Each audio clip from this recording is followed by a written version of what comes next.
What's going on, you guys? It's Eric McAvoy here with Your Road to Financial Freedom, and in today's video, I want to talk about how you can save your first $1,000. Now, to get started, to some people, $1,000 is a ton of money. To others, $1,000 is, not a drop in the bucket.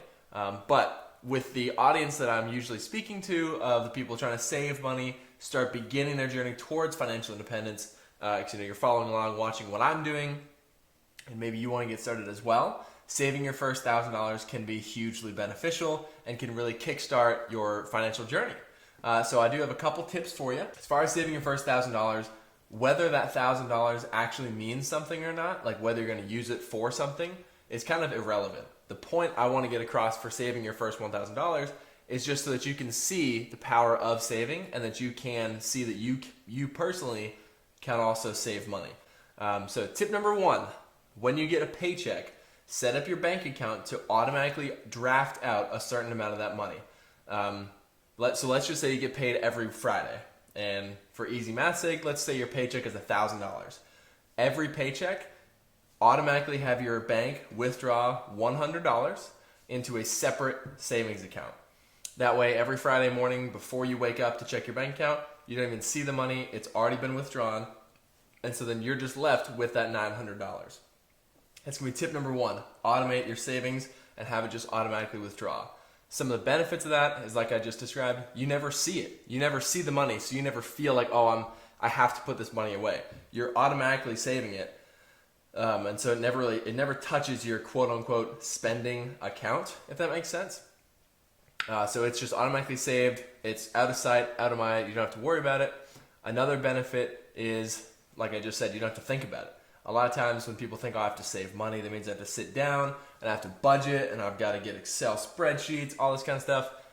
It's not that hard, okay? So have your bank account, go to your bank's website. I personally use Capital One. They're great. So go to your bank's website, set up an automated savings system. So you want to have your checking account, separate savings account, and just have it automatically withdraw. Tip number two is going to be, anytime you're going to go either out to dinner or splurge on something, or you want to buy a new pair of shoes, or there's like an emotional, quick kind of like buy on a whim, pause, stop yourself, wait 72 hours. If you still really, really want it, maybe you can buy it. If not, after 72 hours, take the money you were going to spend and put it into that savings account. So let's just say you're at the mall with one of your friends and you go into a shoe store and you see a pair of shoes you absolutely love and you just have to see them at that moment. You're like, I have to have these. Take a step back, say, okay, if I still really want these shoes in 72 hours, I'll allow myself to buy them. 72 hours goes by, you realize you don't want them that much, and they were $150. Take $150 from your checking account and automatically transfer it to your savings account. And you'll slowly begin to be able to see all this money that you would have spent, you've now saved instead. So that's tip number two. Try and reduce all emotional buying and immediately take that amount and put it into your savings account after the 72 hours goes by. Tip number three, look at your subscriptions. See what kind of subscriptions you have. If you have cable, Netflix, Wi-Fi, Hulu, Amazon Prime, whatever they are, filter through them, see which ones you actually need, which ones you actually use, and if you don't use it, cut it out. But because you're used to spending that amount of money, let's just say you cut out Netflix, I don't know, go borrow your friend's account. So let's just say you cut out Netflix, right? That's $12 or $13 or whatever a month. Set up an automatic draft from your checking account to your savings account for the same day that Netflix bill hit your account, for the same amount. That way, you're used to living on the same set amount of money, but now it's going to savings instead of going to Netflix. So that's a great example. You can also, if you think about it, if you do that with like a couple different memberships and different subscriptions and all this kind of stuff, that could add up.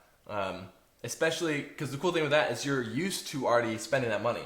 So again, it's out of sight, out of mind. You're used to not having it, so it's not going to affect you. You're not going to feel yourself saving it because you're not depriving yourself of something. Because ideally, you're just cutting subscriptions that you're not using or that aren't worth it. With that, like if you have cable and Netflix, like you don't need both, you know. I'd recommend just ditching cable. I haven't had cable TV. I've never paid for it. We had it growing up, but I've never paid for it on my own because I just watch Netflix or YouTube. So, which is where you guys are. Thank you so much for watching. Don't forget to smash the like button. But anyway, so once you've gone through your subscriptions and automatically set that to go to your savings account, again, you're not gonna feel the change in your life or the change in your spending with that. And final tip number 4 is gonna be whenever you're going out to lunch or going out to meals or whatever it may be, maybe or out to dinner or drinks or something, cut back or cut it in half. Or maybe if you're used to going out every week, try going out every other week.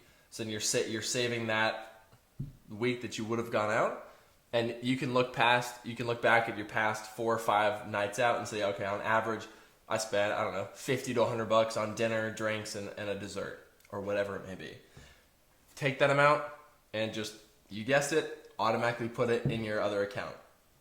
So if you're used to going out every single week, spending $50, just go out now once every other week, so twice a month, and then the weeks that you don't go out, take that $50 and put it in your savings account. If you can combine those 4 different tips simultaneously, I promise you'll be able to save your first that $1,000 very quickly. Once you have your first $1,000 saved, it's going to be that much easier to save $2,000, $5,000, $10,000, and be able to go from there. And then before you know it, you'll have quite a substantial amount of money sitting in that savings account that you didn't even think about saving. So if you guys found these tips helpful, please definitely let me know down in the comments below. Drop a like. Don't forget to subscribe. Hit the little notification bell to see when I'm posting future videos. And also comment down below. What are some of your favorite money-saving tips? What have you found that works really well for you? What have you been able to stick to?